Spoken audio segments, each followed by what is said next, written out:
Step right up, dummies, and listen to the stupidest sports show on earth with Rodney Newpol and Tim Van Stratton. Well, hello there, and welcome to episode number 72 of the stupidest sports show on earth. My name, as you all know, is Tim the Glide Van Stratton, and alongside me is Rodney Newpol, live from heaven, apparently. He has some sort of angelic glow behind him. So, Rodney, I know it's been a while since we talked. It's been a couple nights. I did not realize that you passed away and moved on to heavenly eternal paradise. So, but thank you for tuning for joining the show today. If you didn't know better, you would think it's really bright out this morning, but that's actually just like Canadian wildfire haze out there this morning. It's actually very hazy, but yeah, I need some kind of window protection stuff here. Anyways, yes, good morning and welcome to the Stupidest Sports Show, episode 72.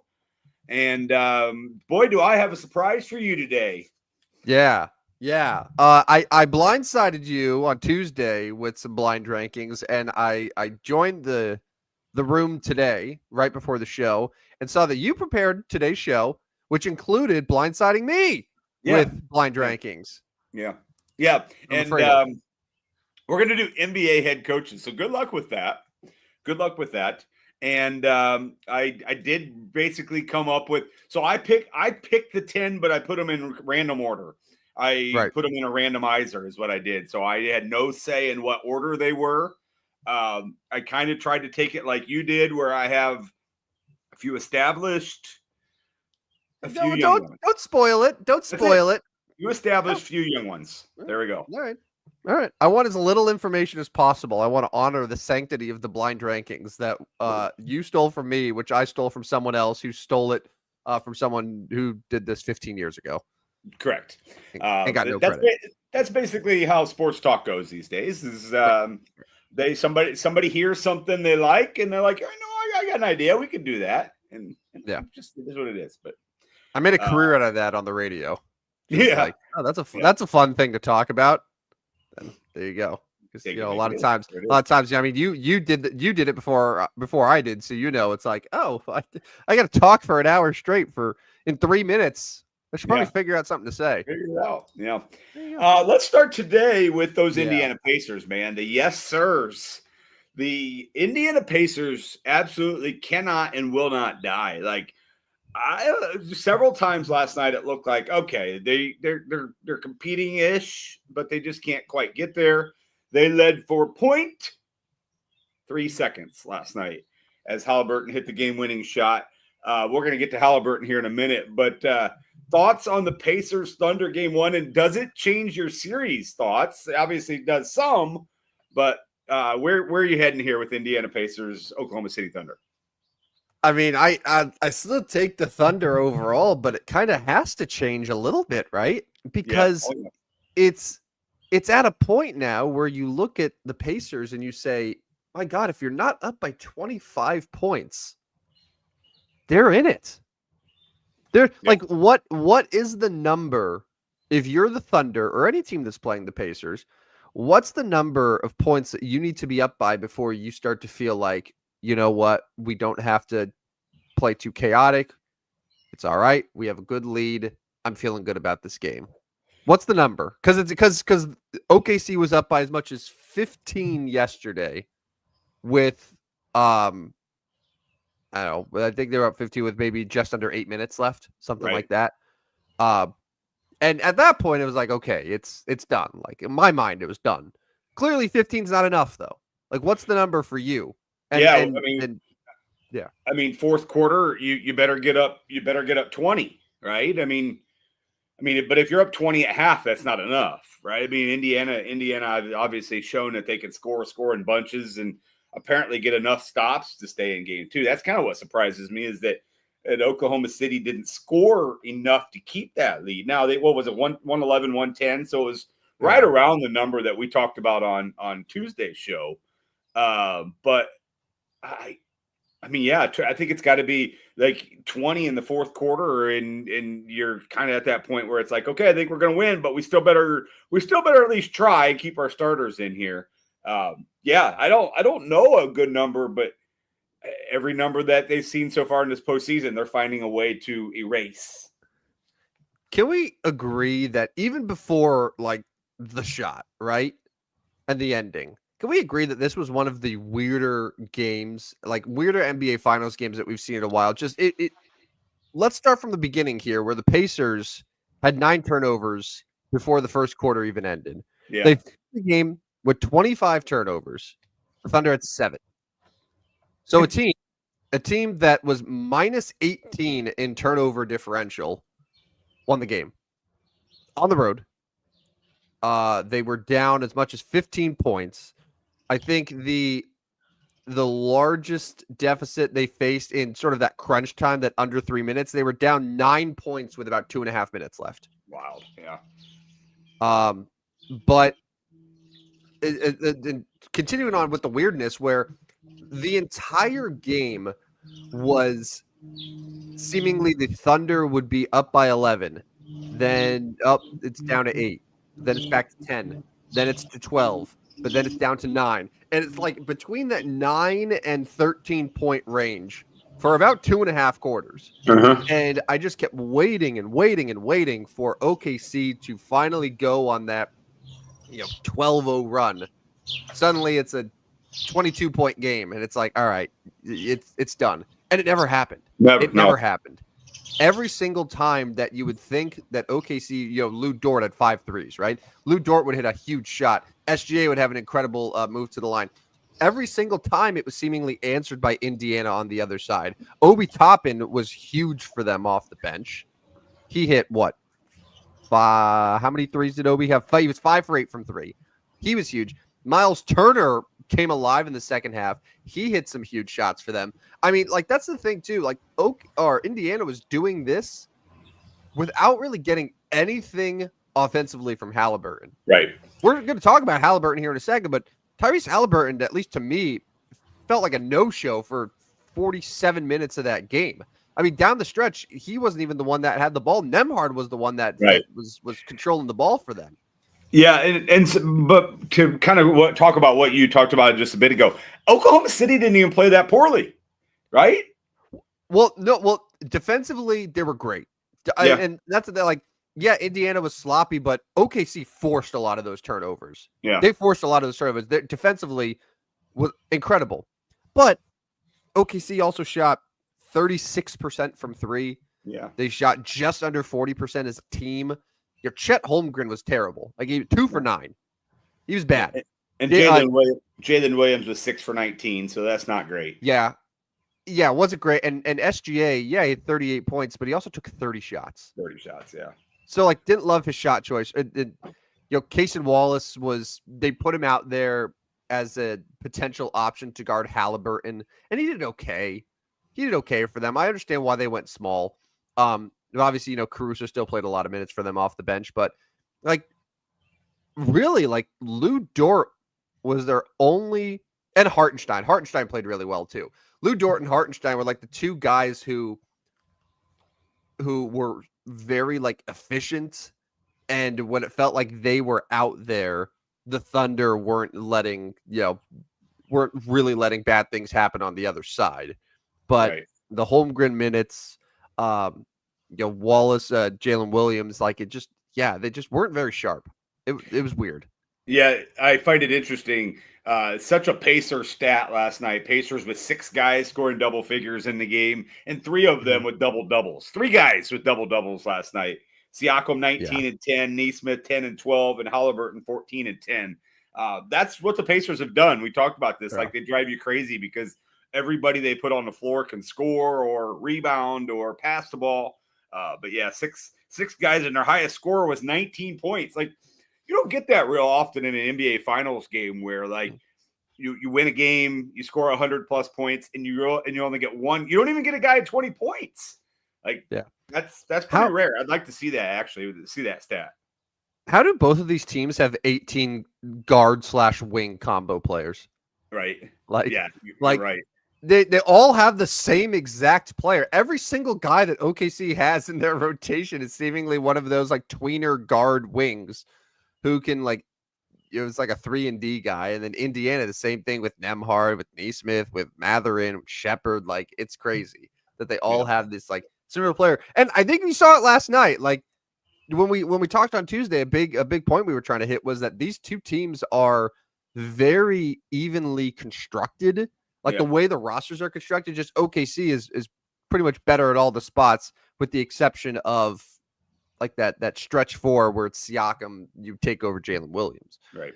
But like other than that, it's like, yeah, OKC is exactly like Indiana, but just better versions of it. And I think we saw that yesterday for the most part, but I can't get over how the Pacers continue to do this. Yeah. Every single round this postseason, they've had a comeback this way. Yeah, not just a comeback, like an epic comeback. Yeah. I saw the image here. So Pacers were down by 7 points against Milwaukee with 34 seconds left in overtime. They were down by 7 points against Cleveland with 46 seconds left in regulation. They were down by 9 points with 52 seconds left in the fourth against the Knicks. Last night, they were down 9 points with 2.5 minutes left at the Thunder. The Pacers won all those games. So like 32 points in like 4 minutes of game time, basically is what that is. That's pretty crazy. Like if you're down 32 and you come back in the last 4 minutes, I know they did it in 4 separate games. This is a one, but that's insane. That is insane. And it just goes to show that they can score in bunches. And if they can get stops, they become, really hard to beat because they do have so many options scoring wise. I did want to get to Tyrese Halliburton. Do you have any more on non-Halliburton talk here? No, I just wanted to. I saved a bunch of stats from like to put into context this history that the Pacers are making. I was just going to ask which one was your favorite out of them.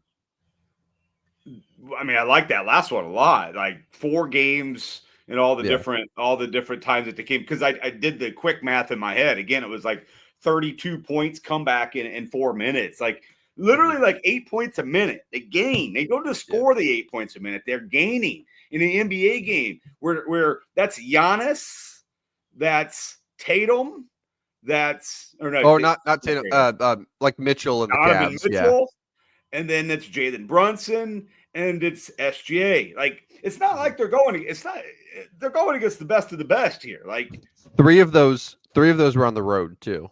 Actually, and you know what?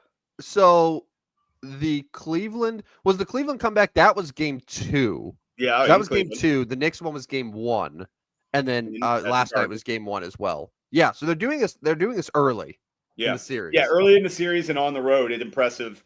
And it was funny to kind of see the Oklahoma City fans last night as Halliburton had that ball. You could already see them with their hands over their head, like, "Oh no, oh no, oh no." We know what's happening. We knew he was going to hit the shot, right? I mean, you would think, but he was not playing very well. Was poor for most of the night. But let's get to this. So let me ask you this: Tyrese Halliburton's postseason in 2025 will be remembered how? This is such a radio cliche segment here. I love it. This is what you do in radio. Tyrese Halliburton's postseason in 2025 will be remembered blank. I would love. This is the problem. Like, I feel like people get so caught up in, oh, well, if you didn't win a ring, then we're going to forget about everything that someone did in the postseason. Right. My hope is that regardless of what happens in the series, Tyrese Halliburton's postseason will be remembered the way that we should all remember, which is the most clutch postseason performance in NBA history. History. And I don't think that is hyperbolizing. I think that you look at there's statistical, and not to get, too down in the weeds here. This is the Stupidest Sports Show, but like the nerds can crunch the numbers and conclusively prove that Tyrese Halliburton's clutch shooting, based on like the win probability that was added by the shots that he was hitting, is higher than anyone that's ever been in any NBA postseason ever. It's better than LeBron. It's better than Jordan. it's better than whoever. Throw anyone out there in terms of their clutch performance, like when they hit shots, what the moments were, their efficiency hitting those shots, and Halliburton, I think, is going to be above all of them. But what you're saying is if they lose this series, it shouldn't matter. It shouldn't matter. No, but a good chunk of people are going to ignore it. Well, yeah, if they lose the series, like if OKC goes and handles business and it's a 5-game series, we're going to remember OKC being the champions. We'll remember the Pacers run. Yeah. Everyone's going to remember this game. Everyone's going to remember the Knicks, like that comeback, right? I don't know, though, is if historically we'll go on and we'll say, okay, yeah, that was also the Tyrese Halliburton year where he had one of the best clutch postseasons, because he's not scoring 35 a game for them, but he's hitting clutch shots. So it's a little different. Like, and the reason that I think that we might forget a little bit about Halliburton is because, like, 2018, do you think that a lot of people remember how good LeBron was in the 2018 postseason for Cleveland? I mean, when Cleveland went to the finals and got their ass handed to them by Golden State again. I think people remember Golden State winning. Yeah. I don't know if people realize and remember how insane LeBron was in that postseason to even get them there. And that's LeBron James we're talking about. Yeah.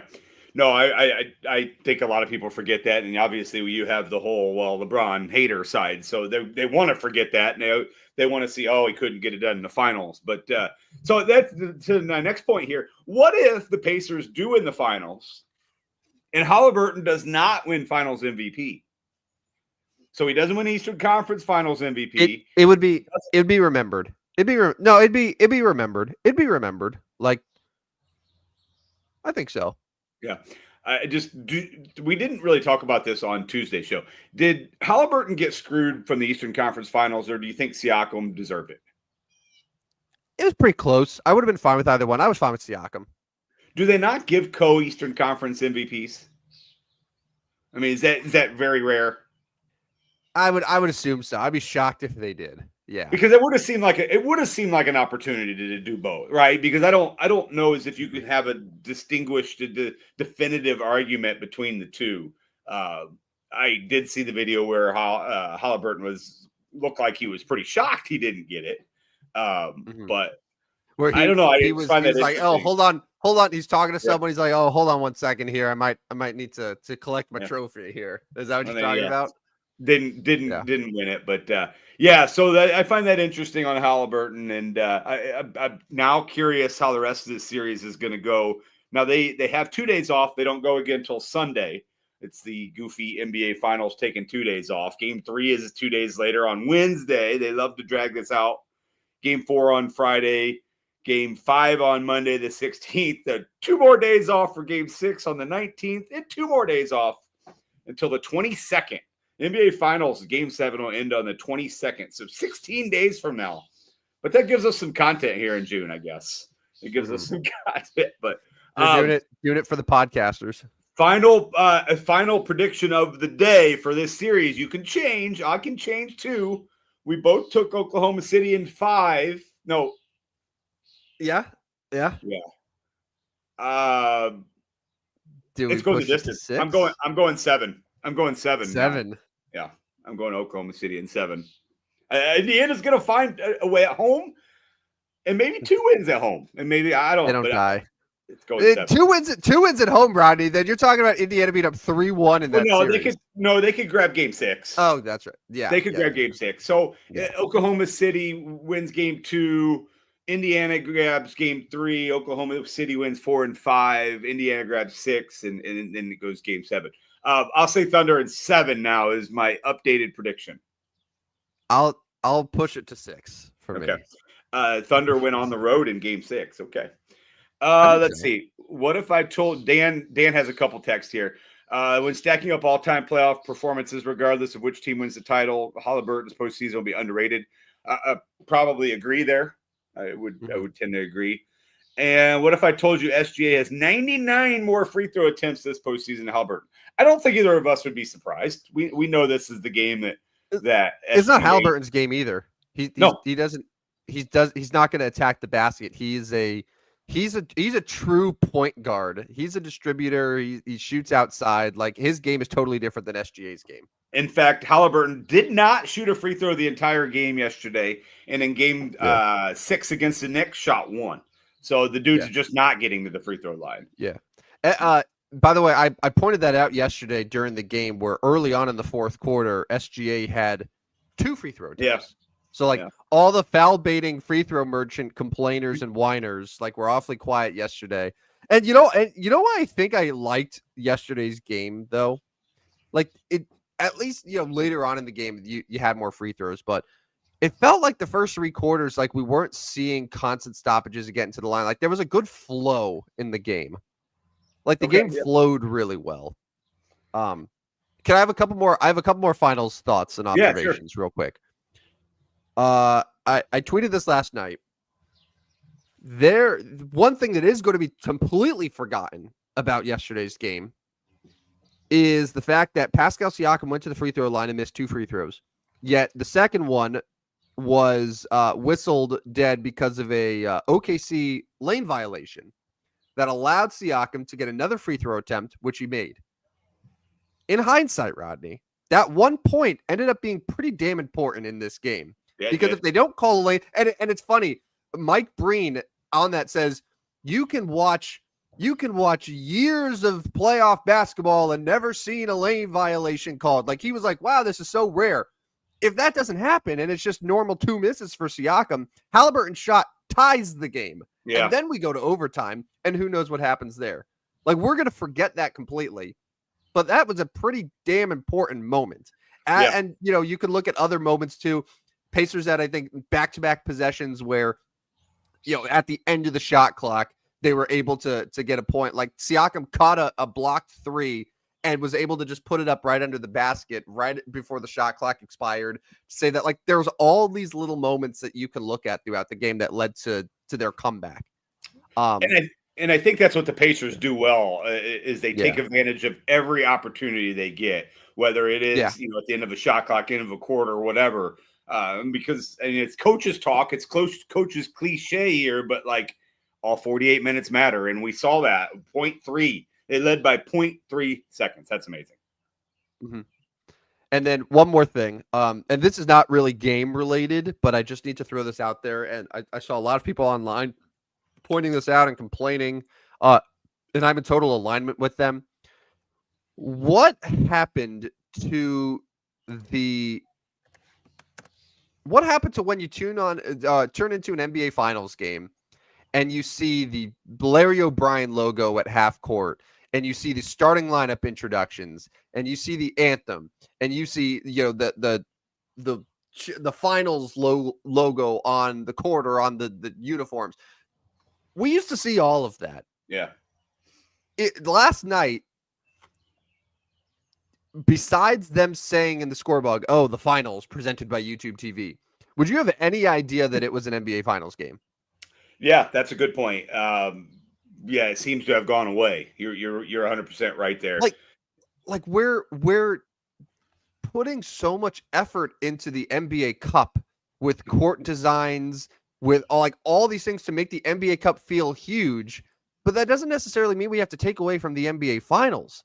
Like, you look at what they put into setting the stage for the NBA Finals 10 years ago, even versus what they do now. It doesn't even feel like it's a finals game. So that's like my old man complaint. I don't know why we took that away, but it makes me sad, and we should bring it back. Like, even just the logo at half court, man. Even that, so where it feels like I'm watching a championship. Right. No, I agree with you. You're right. Like, tuning in, the normal person didn't know it was finals. Be like, oh, there's an NBA game on. They wouldn't even know it was NBA Finals. I'm in agreement with you there. Bring it back. We're both old men with our get off our lawn here. But all right. Hey, I got a hot take in hockey, and I know Dan's sticking around. Dan's sticking around for this one. The 2025 Stanley Cup Finals will see 7 straight overtime games. That's my hot take. They'll see 7 straight overtime games. Yeah. 7 straight. That's hard to do. But this is the series. These two teams evenly matched. Both teams playing well. I see 7 straight until the Oilers go up 6-0 tonight. I believe that's going to happen. Your thoughts on my hot take? I love the boldness of it. I want it to happen. If it's a legitimate prediction, I want you drug tested. But I love it, and I would love to see it happen. That's a lot of hockey, man. And like, can I say this though about Game 1? Like, very evenly matched, but the Oilers kicked their ass a little bit. The Panthers were leading for most of that game. They scored the 2 quick goals in the first. They got a goal second there. They were holding on to the 3-2 lead. This is the first time in the Paul Maurice era that the Panthers lost a postseason game that they were leading after the first or second period. Okay. And that Paul Maurice era includes now 3 Stanley Cup runs. That's a lot of playoff hockey. So that's insane. But like, Oilers outshot them by 14. They looked faster. They scored first. They scored last. Draisaitl and McDavid each had a couple points. I thought Edmonton definitely played much better than Florida did. Now, it wouldn't surprise me at all if the Panthers come out in Game 2 and win tonight, because that's just what they do. But I think the Oilers, that was a game last night or 2 nights ago where Edmonton knows that they played better. They played faster. They were getting great opportunities. That was a game where they would have been gutted if they ended up losing, because those are the types of games, if you're going to dethrone the champs, like, you got to win.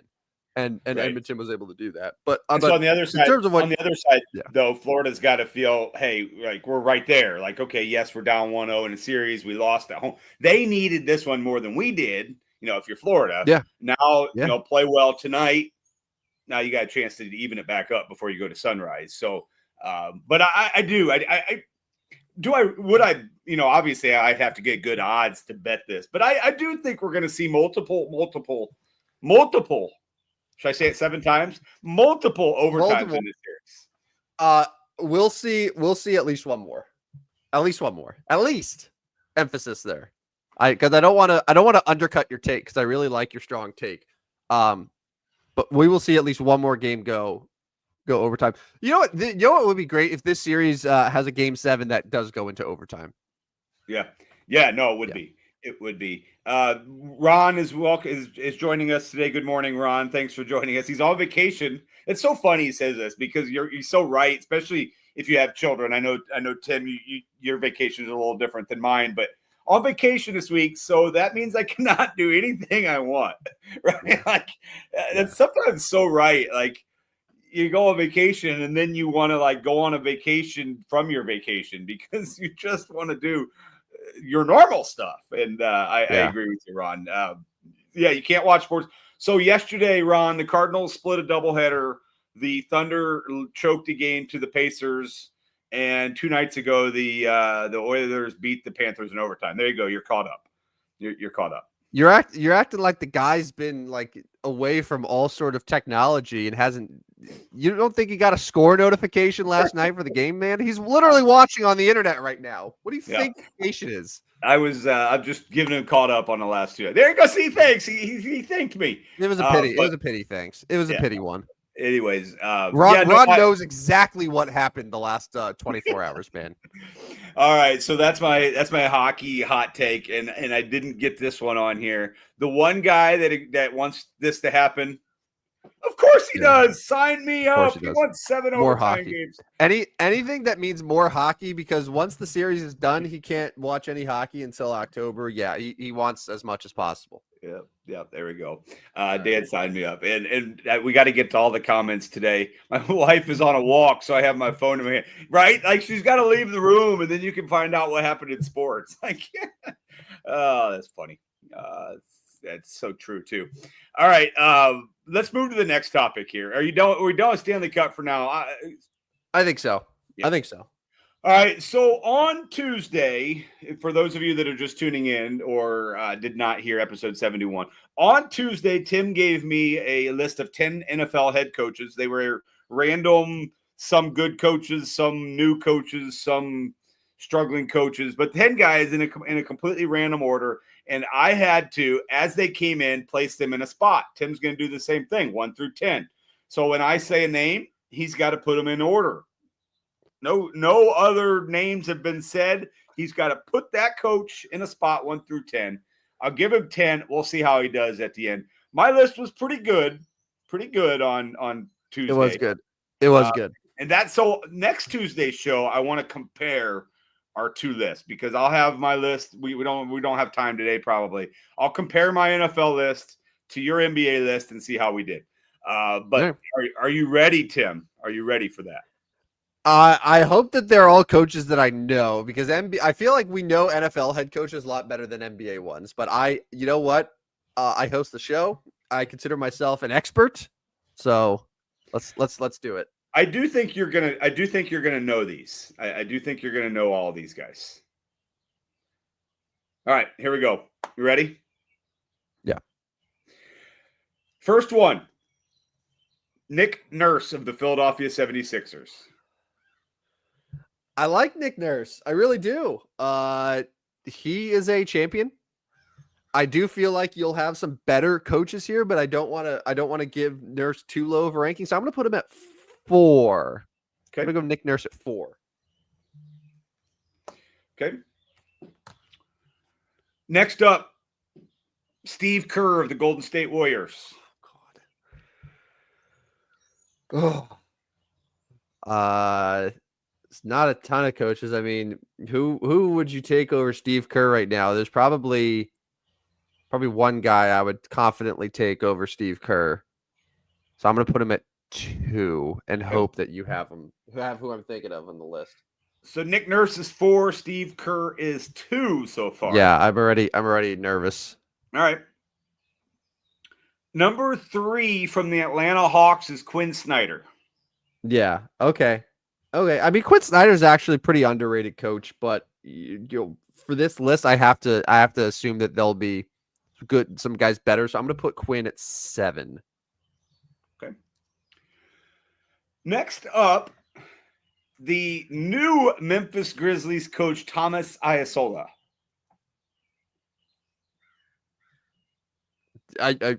You could have given me 100 million guesses of to who the new Memphis Grizzlies coach was after they fired Taylor Jenkins. I never would have did that. Well, he took over. They missed the playoffs, right? Yeah. So I'm gonna put him at 10. I don't. Well, yeah, they did. They technically did because they lost in a play-in game. So yes, yeah, you're right. I have no idea who he is. What's his name? Iasola. Iisalo. Yeah, Iasola. Solo.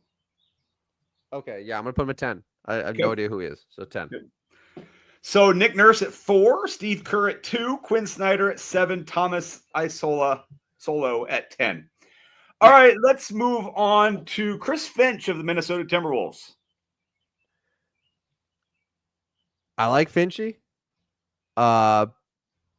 I don't know if I like him more than Nick Nurse though, especially because you got to get a ring. So I'm going to put Finchy at 5.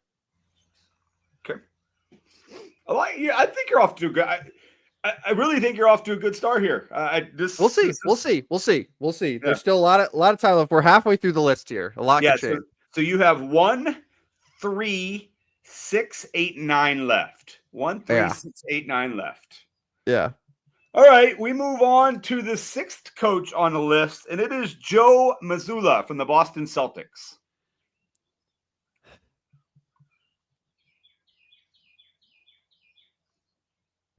All right. Mazzulla's tough for me. Like I view Joe Mazzulla and Nick Sirianni in a similar sense where it's like, okay, clearly like you're somewhat fine, but I also feel like anyone can do your job. Yeah, no, I'm probably right. Right? Like, so, but like 6 feels crazy low. You know what I'm gonna do? I'm gonna put 6. I'm gonna put 6. You know what, Joe? Like, stop watching The Town every night. Like, stop being weird. I'm gonna put him at 6. That might be the one where I look back and have some questions, but like, Finch, Nurse ahead of him. Like, it's okay. I'm okay with that. 1, 3, 8, 9 are left. All right. All right. I think you're going to get some good news here. Next up is Eric Spoelstra of the Miami Heat. This is exactly who I was hoping for. Exactly why I put Kurt to. Spo is my number one. He is my number one. That was good. Your list is going to hit here. So you've got Eric Spoelstra, number 1, Steve Kerr, 2. You do not have a 3. Nick Nurse is 4. Chris Finch is 5. Joe Mazzulla is 6. Quinn Snyder, 7. You do not have an 8 or a 9. And Thomas Isolo is 10. You got 3 left here. All right. Number 8 is Mark Daigneault from the Oklahoma City Thunder. I mean, he's in the finals right now. Just coached a 68-win team. I can't put him at 8. So let's go 3 then. You have 8 and 9 left. Yeah. I'm hoping here that both of these coaches are just sort of like okay, and that I'm not gonna hurt myself by having a really good coach down this low. Well, your first one, your ninth one is JJ Redick of the Los Angeles Lakers. Yeah, I'll put JJ 8. I'll put JJ 8. Yeah, I'm good with that. And I like JJ a lot. But obviously inexperienced, so I'll go 8. And I think you're in luck here because your last choice that you got to put number 9 is Chauncey Billups of the Portland Trailblazers. Amazing. I know. I think I crushed it. Yeah, I do too. I think it's very similar to how I did Tuesday. So here's your list. Yeah. Number one, Eric Spoelstra, Miami Heat. Number 2, Steve Kerr of the Golden State Warriors. Number 3, Mark Daigneault of the Oklahoma City Thunder. Number 4, Nick Nurse of the Philadelphia 76ers. So I can see those two interchanged. Nurse being 3, Daigneault being 4. Let's find out how this series goes. You can make an argument. I mean, yeah, if Daigneault's team chokes, then yeah, we'll think differently. Yeah. And Nurse has the ring, but yeah, no, there's an argument for it for sure. Chris Finch is 5 of Minnesota. Joe Mazzulla is 6 of Boston. You made a good point on Mazzulla. He could probably move up if I wouldn't necessarily be. Mazzulla could be anywhere from 3 to 6 on this list, and you can make an argument for it. Yeah. But yeah, I think, but like, there's no coach in front of him where I'm like, oh man, I definitely should have put Mazzulla ahead of him. Like, there's an argument for all of them. Yeah. 7 is Quinn Snyder of the Atlanta Hawks. 8 is JJ Redick of the Los Angeles Lakers. 9 is Chauncey Billups of the Portland Trailblazers, and 10 is Thomas Isolo of the Memphis Grizzlies. And that is your blind NBA coaches rankings. Good work on this. Good work. I'm extremely happy with how that turned out. I'm not going to lie to you. I was very nervous, but I'm very pleased with that. Yeah, no, I think that works well. Good work on that, and we'll see what else we have coming up next week for the random games we've been playing. Mm-hmm. All right, one more topic I wanted to. Well, actually, I have 2 more. I have 2 more here. Oh, I'll let you get to that. Oh, I was going to say, is it me or am I just learning that Dan is having a baby? Well, not Dan, but like Dan's wife. What a good friend. What a good friend. I didn't know it either, Dan. Congratulations. I had. So they've had this baby working for like 7+ months. Oh, good friends we are, Dan. Good friends we are. Into July, you're like 6 weeks away, bro. What? Yeah. That did I miss like some type of like announcement somewhere? Like there's no way that he had texted me this and mentioned it. There's no way. I mean, yeah. Apparently there is. I don't know. Well, congratulations. It is. Hold on one second. Let me send a message. Are you sending him a congratulatory message? As if the show wasn't enough here. So he said they announced in February. Yeah, I had. Cannot stress this enough, Dan. You and I talk frequently. One of my good friends. I had no idea that this was happening. Yeah.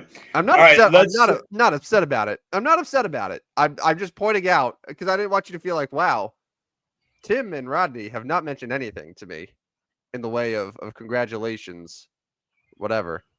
I had no right. idea. Maybe No I idea. was I Congrats, was Tim. not online that day. Oh man. Okay.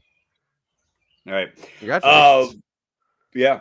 Let's move to so Manny Machado last night hit his 350th home run of his career. He is now Yeah. part of 5 active players in Major League Baseball with 350 or more. But I feel like Machado is one of those guys that is like maybe polarizing a little bit. I don't know. Like he's obviously not, I don't know. He's not loved by a lot of baseball fans. He is by his people, and there's a crowd of them. But like, what's your thoughts on Manny Machado's legacy? So it's he is he currently on a Hall of Fame trajectory? That's a good question. So let's break this down a little bit, right? So he's 32 years old. He's sitting at 350 home runs. He's going to finish well over 400 home runs, potentially a chance to play. And I like the good thing about him too is that he plays a lot. Like he doesn't miss time. Yeah. He plays a lot. So like he has an outside shot at 500 home runs for his career. Right. While being considered one of the best defensive third basemen of his era. He only has 6 All-Star appearances, which I find very low. But like All-Star, like whatever. But Gold Gloves, doesn't have a ring, but like doesn't really matter too much for baseball. I mean, he's probably gonna have a really good shot to be a Hall of Famer. But yet it's a Hall of Famer who at no point did we put him in the conversation as, oh, is this guy the best player in baseball? Because he, if you remember, he came up in 2012. That was right when Mike Trout and Bryce Harper were having their rookie seasons. So he was always sort of overshadowed by those two guys. And it seems like his whole career he's been overshadowed by someone, right? Like Baltimore, he was, you know, when he was coming up, that was when the team wasn't very good. But like on a league wide level, he was overshadowed by Trout, Harper, all those guys. Then, he spends half year with the Dodgers, gets to the World Series, but like that's a loaded Dodgers team. Then he signs in San Diego.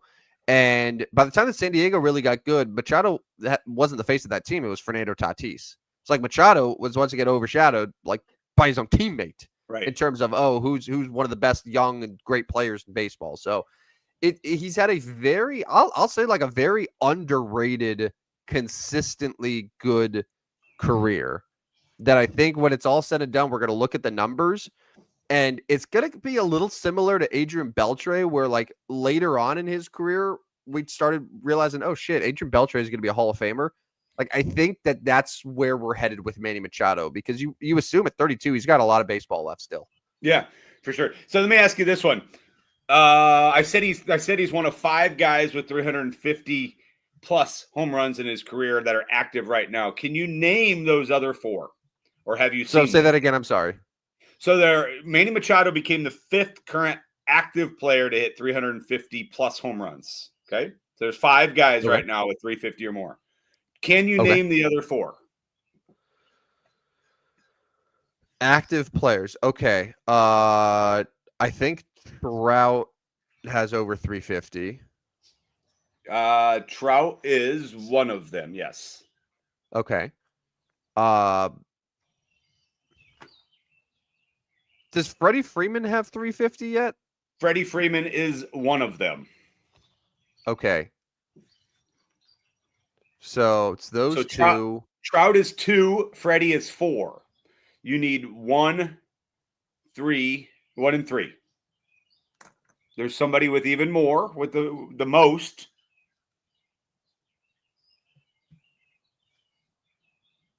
Who? I'm having a bear. Who? Salvador Perez doesn't have 350 yet, does he?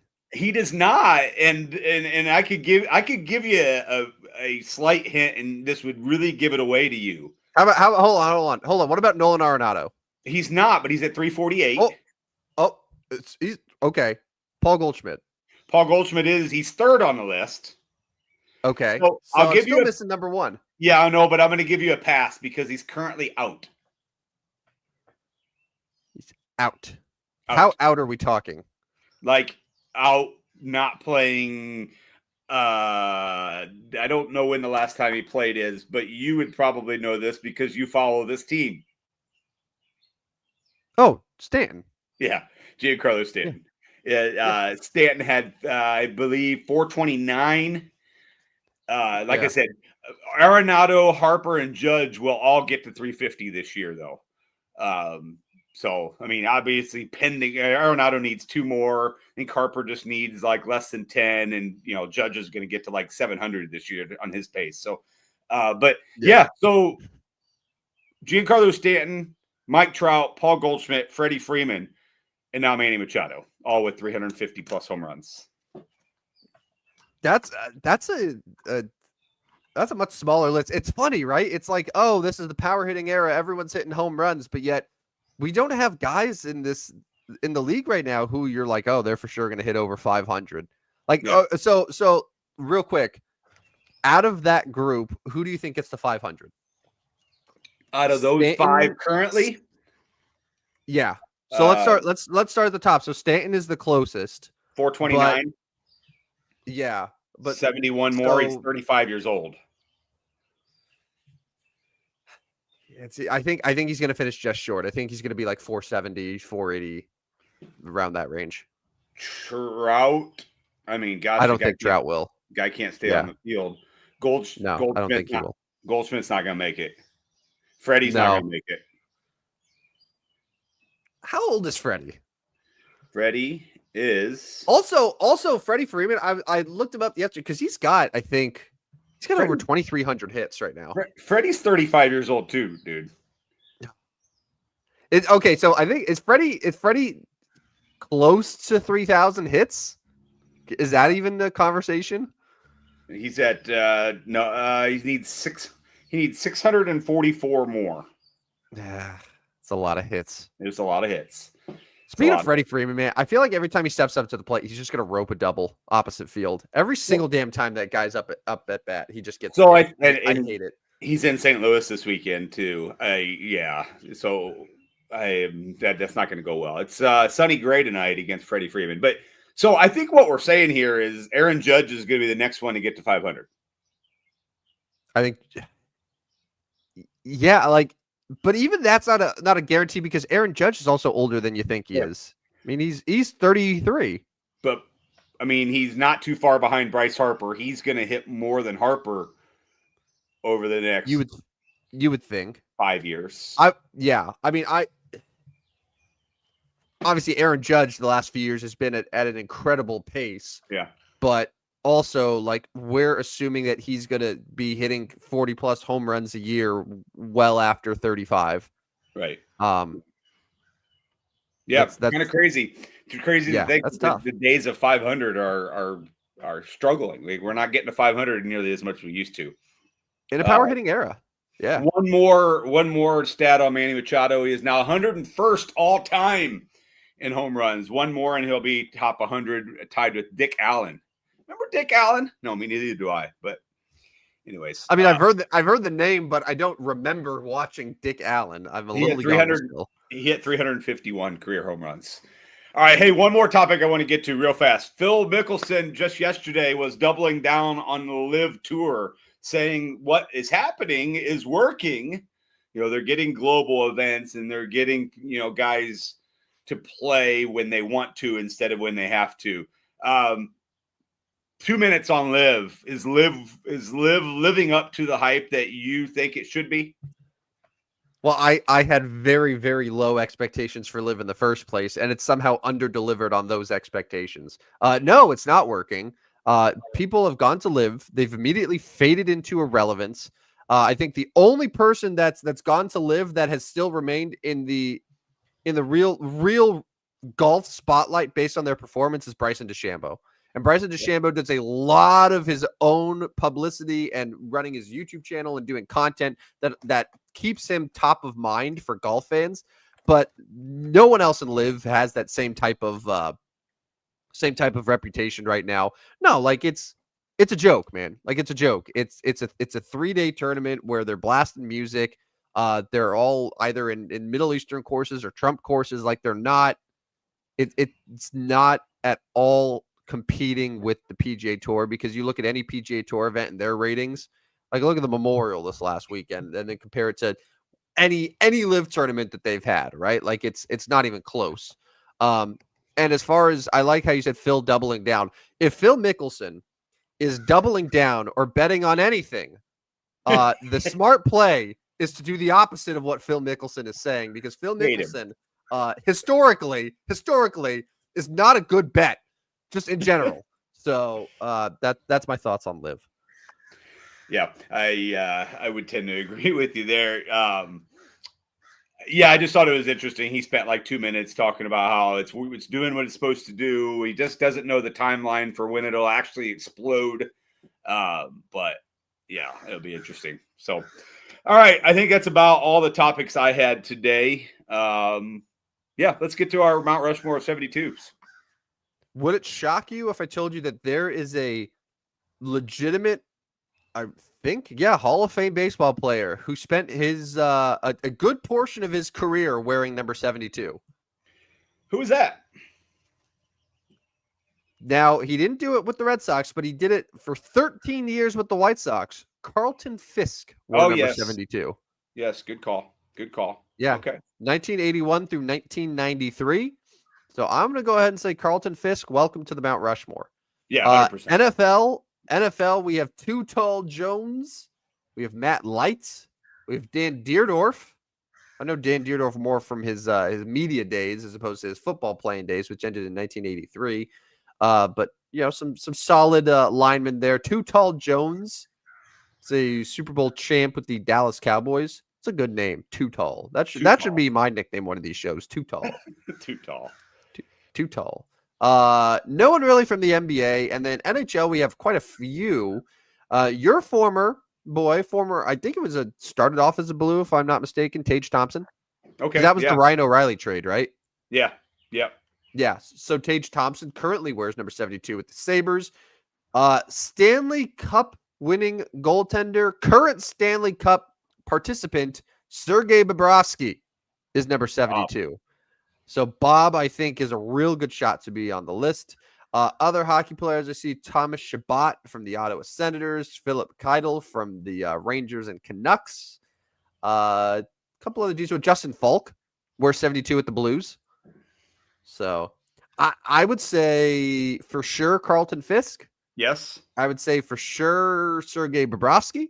Yes. And how do you want to fill out the other two? Pretty gross from here. I mean, you can't. It's a lot of good, but not great. Yeah, I mean, you can't put Justin. I mean, we've passed up too many good hockey players for Justin Falk to be on this list, right? But it is. Yeah, we're not putting Justin Falk on the list. If you want some NFL guys that are more sort of in our range, not Dan Deerdorf, Teron Armstead, the really good offensive lineman, New Orleans Saints, currently Miami Dolphin, 5-time Pro Bowlers, number 72.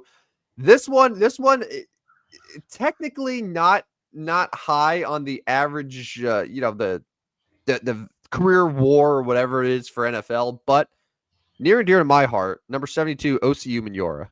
Okay. Two Super Bowl championship Giant teams. So we can go with him. We can go with OC. I don't know. I feel like Deerdorf could be part of this just because he's got the playing and the media legacy. That's true. But if you give me OCU Minora, I suppose I could give you Justin Falk too, if you'd rather do that. I don't need Justin Falk on this list. Okay. So I'm torn here. I don't know which way to go. Do you want to do let's just do Deerdorf and OC, and then we'll at the corners and with the faces that are a little bit bigger, we'll go Bob and Carlton Fisk. I mean, OC won two Super Bowls. I think that's okay. Yeah, we can put him on the list. That works. He had 6 sacks in a Monday night game against the Bears, I think, way back. That works. It's not the worst, not the best. We say that about all these numbers here. 73 might be a worst when we get to that on Tuesday. I'll say though, the 70s have already gone much better than the 60s have. Yes, but I also say the 80s will go better than the 70s. 80s and 90s will have fun. Yeah. All right, let's wrap it up for the show today. We are at the hour mark. Substack, make sure you get signed up. I am behind for this month. I'm behind about 4 units or so. That's okay. We're still up about 30 for the year. Get signed up for our Substack and get daily picks in there. We'll do a WNBA, NBA Finals, NHL, Stanley Cup, Major League Baseball. About all we got right now. Of course, that'll convert into football, and we'll keep moving. But we have done it every day of the year so far. Every day of 2025, there has been picks in your inbox. Also, sign up or follow us on Twitter, not X, Stupid Sports Show. And I want to give you a 10-second question here. Yeah. Who's winning the X beef, Elon Musk or Donald Trump? I tell you who's losing. Yeah. Anyways, that is going on. So if you follow us on Twitter, not X, you can also follow the beef between Elon Musk and Donald Trump. And that is about all I have for today. So much winning happening right now. I'm tired of all the winning. If you want to listen to any of our 72 episodes of the Stupidest Sports Show on Earth, you can do so wherever you get your podcasts. Spotify, Apple, iHeart. Make sure to give us a subscribe, rating, review, then unsubscribe, and then resubscribe. Pump up our numbers, help us take down McAfee. And that does it for our show. This was a fun show. Good way to start our Fridays. Heading into the weekend, we got Stanley Cup Game 2 tonight. We got NBA Finals Game 2 on Sunday. Then we'll be back on Tuesday night to recap everything, to give more takes, maybe more blind rankings. We might have stumbled on something real good here. I don't want to overkill it, but definitely could see it being part of the summer rotation as we try to fill up time until we get to football. Yeah, and I'm keeping your list, and I'm going to put it with my list, and we're going to recap both of them on Tuesday. Maybe anybody that's listening can vote whose is better.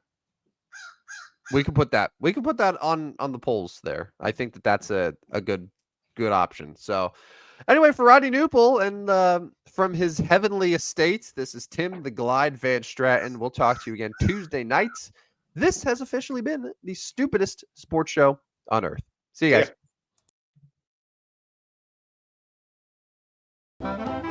Step right up, dummies, and listen to the Stupidest Sports Show on Earth with Rodney Newpel and Tim Van Stratton.